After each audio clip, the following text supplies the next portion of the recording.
والسلام على سيدنا محمد رسول الله وعلى آله وصحبه ومن تبع هداه. فبداية كان لازما أن آتي لكم بهذه صورة المجلة الأصلية. هي كانت معايا في الكويت، وكفاية كده بقى. إنما بيانات المجلة اسمها الأهرام العربي، العدد 281، 10 أغسطس 2002. أنا قلت لكم إن حسن حنفي أقام في الفاتيكان في الدير هناك 3 سنين. أنا بعتذر.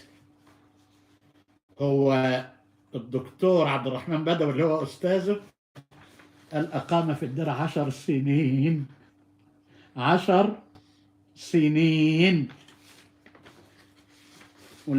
ولأن الوثيقة دي هامة جدا في بيان وأقدار قيمة كثيرين ممن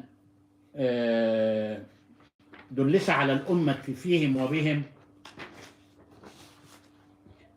طبعا أنا أسجل شكر وامتناني للأخت الفاضلة صافيناس كاظم، هي اللي بعتت لي وأهدت لي عدد كان فيه حسن حنفي. قال لي الدكتور العو، هو أبوه كان في بتاع حسب الله، مسكت حسب الله، فكان بيجيد ضرب العود. فالمجلة من مجلات عدد من أعداد الهلال اسمها التكوين، موجودة عندي بس أعداد كتيرة ما جايبها صورته وهو بيعزف على الكمانجة.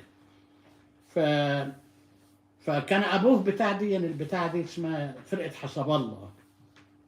فالست الله يكرمها اللي بعتت لي الله يبارك فيها صفناس كاظم، بسجل شكري وامتناني لها في هذه الحلقة عشان لأبين لها ولغيرها اللي بيقصد به وجه الله لا يموت. يعني شوفوا الكلام ده، احنا كنا من 96، شوفوا دلوقتي بقى لنا كام سنة دلوقتي، وبيذكر تيجي الذكرى الطيبة بما فيها من أحداث كذا علشان التانيين يحملوا أوزارهم وأوزارا مع أوزارهم. بيتكلم بيقول إن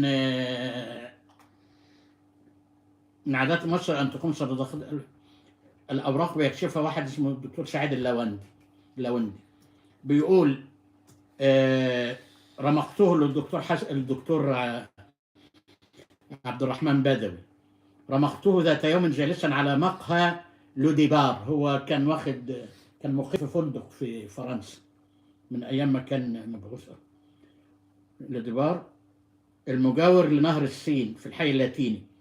اقتربت منه، اللي هو الدكتور سعيد اللوندي. اقتربت منه وقلت في ابتسامة حذرة، لأني كنت أخاف من ردات فعله العميقة، اللي هو الدكتور عبد الرحمن بدوي. وله كتاب قيم اسمه انتصاف القرآن من خصومه أو حاجة زي كده.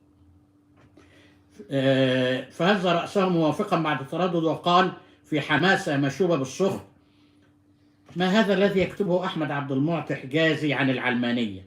وكيف يسمح الأهرام بنشر مثل هذه الادعاءات الباطلة؟ كان حجازي كتب مقالة يسجل فيها رأيه حول الفكر العلماني في أوائل التسعينيات. بيقول يعني الصغير يعرف قبل الكبير أن الإسلام لا يتفق مع الفكر العلماني. حسن حنفي آخر حاجة قلتها لكم قال الإسلام دين علماني، مش كده يا ابني؟ الإسلام لا يتفق مع الفكر العلماني. فالدولة في الإسلام، ده الدكتور عبد الرحمن بدوي كان أستاذ الوجودية، وكان يقول الدولة في الإسلام دين والدين دولة، ورئيس الدولة يجب أن يجمع بين الجانبين، يدافع عن الدين ويدافع عن المواطنين. فكيف يزعم عبد المعطي حجازي بأن الإسلام لا يرفض العلمانية؟ قلت مقاطعا، ده الأهرام العربي، لعله يقدم اجتهادا فكريا في هذا المجال. التفت الدكتور بدوي نحو مندهشا وقال في لهجة عنيفة: القضية ليست قضية اجتهاد فكري، وإنما هي محاولة من جانبه، وكذلك ده كلامه بقى، وكذلك من جانب الدكتور حسن حنفي. بيقول الذي قرأت له شيئا قريبا من هذا من قبل أسبوعين لتبرير فرض العلمانية على الدولة في الإسلام والإثبات أنهما ليس مخالفين لهذا الدين. بعبارة أخرى، ده كلام الدكتور عبد الرحمن بدوي أستاذ الأساتذة في الفلسفة، يحاول الرجلان اللي هو حنفي وعبد المعطي، يقول يحاول الرجلان إيجاد نوع من حق المواطنة للعلمانية في فكر الإسلام، يعني عايزين يغرسوا العلمانية غصبا عنها كمان في وسطنا. قلت يبدو أنك تتابع جيدا ما تنشره الصحف في مصر، مع أنك تعطي انطباعا بأنك غير مهتم بكل ذلك. واصل الدكتور بدوي حديثه الصاخب وكأني لم أقل شيئا، قال: ألا تعرف، ده كلام الدكتور عبد الرحمن بدوي، يقول له: ألا تعرف أن حسن حنفي تنصر على الأقل 10 سنوات عندما كان يدرس الدكتوراه في باريس، وكان يقيم في الدير ليل نهار ليل نهار. ويا ريت تشوف حد يرقصك يا وصفي وتقول له رقصني يا جدع بعد ما تشرف 10 سنين يا وصفي، بكلام الدكتور عبد الرحمن بدوي شيوخ الفلاسفة. 10 سنين يا وصفي. حسن حنفي تنصر 10 سنين وكان مقيم في الدير ليل نهار. أنا يعني لبعد العهد يعني قلت أقصاها 3 سنين، 10 سنين نصراني 10 سنين ومقيم في الدير.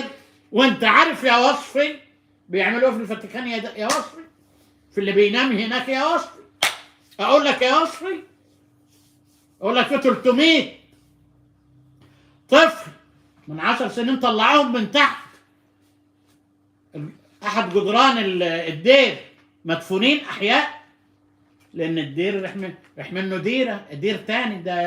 ده للحلال البتاع دي بيسموهم ايه يا ابني؟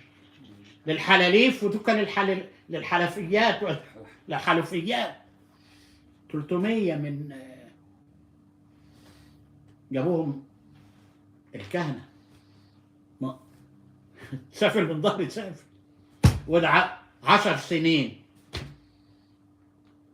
10 سنين ده يحبلوا الطور عندنا،